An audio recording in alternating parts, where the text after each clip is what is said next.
Finally, I'll talk about the 10 causes that decrease your rizq, your wealth, and your quality of life. And the ulama, the scholars, have summed them up into 10 of them. Number 1, a person's rizq and sustenance is decreased and their quality of life is decreased if they are lazy dependent, like that boy who said, sustenance will come to me. Lazy dependent person will decrease your rizq and your quality of life. Number 2, israf and tabdhir, which means extravagant spending, wasting, and mismanagement of resources. So if you have a lot of wealth and you are able to afford, more things, then go for it. But if you have less wealth and you want to buy the same thing as the wealthy person, then you are doing israf. You are extravagantly spending. So extravagantly spending is relative, within your affordability. Within your affordability. Wasting your money is when you spend it on haram things. When you spend it on haram things, it's called tabdhir. Prophet ﷺ said, "Mubadhirun, inna al-mubadhirina kanu ikhwana ash-shayateen." Those who waste their money on haram things are the brothers and sisters of the shaitan.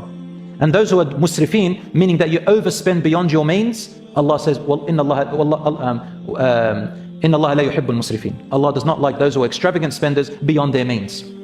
And the final ones of them are that decrease your sustenance is repeated sins and its accumulation. It has an effect on your sustenance quality of life. Number 4, ingratitude and ungratefulness, including thanking others instead of thanking Allah. Number 5, stinginess. You're stingy on yourself, you're stingy on your family, you're stingy on others. What does stinginess mean? It means that you do not give yourself the minimum right, and you don't give your family their minimum rights, and you don't give the rights of others with your wealth. That means you are stingy. If you give more than their rights, then you are considered starting on the journey of being generous. So I know that some people, they might think that others are stingy because they didn't take them on a holiday, for example, or to a restaurant. It doesn't mean you're stingy. It means you're just trying to manage your wealth. But being stingy meaning that when you are stingy on food, on clothing, on shelter, on livelihood, the minimum requirements of a person to live. Number 6 is relying on superstitious and delusional beliefs. These decrease your wealth.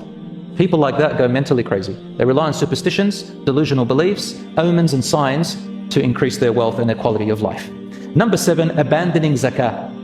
Zakah purifies your wealth, and that's when you work something and some haram wealth comes into your wealth, let's say a small percentage of it and you couldn't avoid it, zakah purifies your wealth. Otherwise, your wealth is not blessed and there is no barakah. Number 8, abandoning your obligations, the fara'id, which Allah subhanahu wa ta'ala said to do, that decreases sustenance and quality of life. Number 9, carelessly earning forbidden income. You don't care where it comes from. There are people who can't avoid it. Allah's not talking about them. He's talking about those who don't care. I don't care if I get it from haram. And number 10, destroying family relationships. Destroying them, of course, we already talked about it, outside of your control. When you want to destroy it for your own whims and desires, that creates a bad quality of life, even if you think it's going to be better. Last things I want to share with you, my brothers and sisters, is a few du'as, a few dhikrs that you can do, inshallah, that the our Sharia has taught us, the Prophet ﷺ taught us. It's also in the Quran. So one of the du'as that the Prophet ﷺ taught us to increase sustenance and quality of life is the following. I just chose the shortest ones.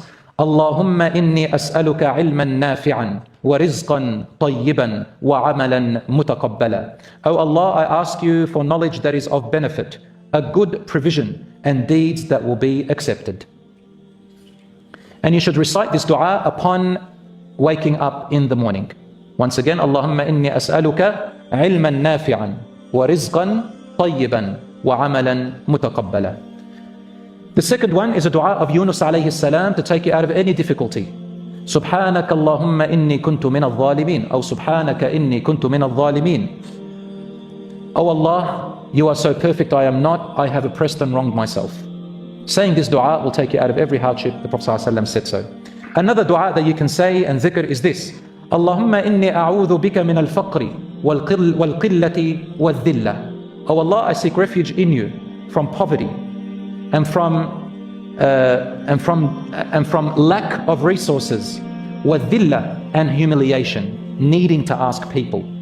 وَأَعُوذُ بِكَ أَنْ أَظْلِمَ وَأَنْ أُظْلَمَ. And I seek refuge in you, my Lord, from being an oppressor to others and from others oppressing me.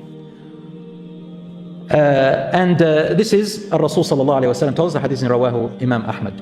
So these are some ways, brothers and sisters, some dhikr. Download a book called Fortress of the Muslim and take some dhikr du'as from there that inshallah when you say them, bi'idhnillah, by the will of Allah subhanahu wa ta'ala, it has an effect on the provision, and Allah subhanahu wa ta'ala works with you when you make this dhikr.